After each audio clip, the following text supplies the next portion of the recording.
So what is the biggest mistake that men make, and how do you avoid it? Well, it depends on what atmosphere really, but let's pick a specific atmosphere. Let's pick at a bar. Let's think about a bar. Let's imagine you walk into a bar and you're by yourself, and you go up to the bar, you get a drink. Okay, so now we have a picture painted. All right, there's a bunch of people in the bar, and you see a lot of interactions going on, and there's some women kind of standing around, and you get the nerve to turn around and talk to them for a second. You say whatever it is that you would say at that time. Maybe you don't know what you would say. Maybe that's a problem. But let's say that you somehow got past that. It was a friend of yours, and you just asked, "How do you know James?" So they start talking to you. All right. It's kind of a little bit of a loud environment. So what do? You can't hear very well, so you lean in, right? Like this. You go, "Well, okay." You hear them talk, and then you go talk back, and you lean forward and talk like this, and then you lean back again. And then you lean forward and listen again as she's talking. And then you lean back in. And pretty soon, you're doing this. And this is called pecking.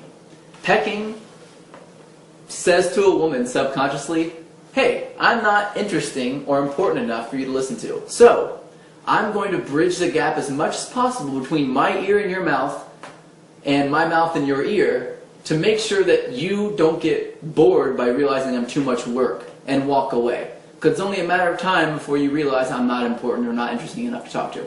Now, women do see this subconsciously, which means they're not thinking that logically. They're feeling that, which is way worse. So, what do? Okay, well, instead of leaning forward, you do this thing. This one thing is going to change the way you attract women forever. And that is you do this. You turn your head, if you can't hear, you lean not toward them, but you lean a little bit over in sort of a perpendicular direction. So, sort of 90 degrees. If she's in front of you here, I'm going to lean this way to the right. So I'm going to lean this way, and I'm going to point to my ear. What she's going to do, and maybe I'm going to furrow my brow a little bit, kind of do this like I can't hear her. Like I'm having a hard time concentrating. What she's going to do is she's going to lean in to you and talk to you. She's going to bridge that gap. And that's exactly what you want her to do. Because when she starts to lean in to talk to you, and then lean back, and then lean in to listen, and then lean back, you should be speaking loud enough so she can hear you anyway, but she starts to lean in to talk to you, she's going to start to but feel like she's attracted to you. Now, why is this? Because when we lead the body, our minds follow. Which means if I do something and go through the motions of physically doing something, then my mind associates that movement with some feeling. And women typically don't lean in to talk to a guy unless they're attracted to him. And so as they're leaning in, they become more attracted to you.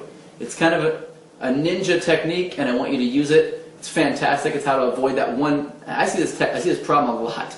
There are a lot of other problems too. Men not touching enough, giving too much positive body language, building rapport too quickly, bantering too much, things like this. But I go into all those different pitfalls and how to avoid those in the Tao of Badass.